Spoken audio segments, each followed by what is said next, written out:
আমার কাছে তুমি মানে সাত রাজার ধন, আমার কাছে তুমি মানে অমূল্য রতন।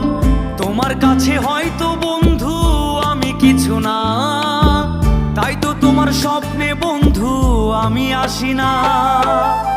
আমি মানে তুমি আর তুমি মানে আমি, আমার কাছে আমার চেয়ে বন্ধু তুমি দামি।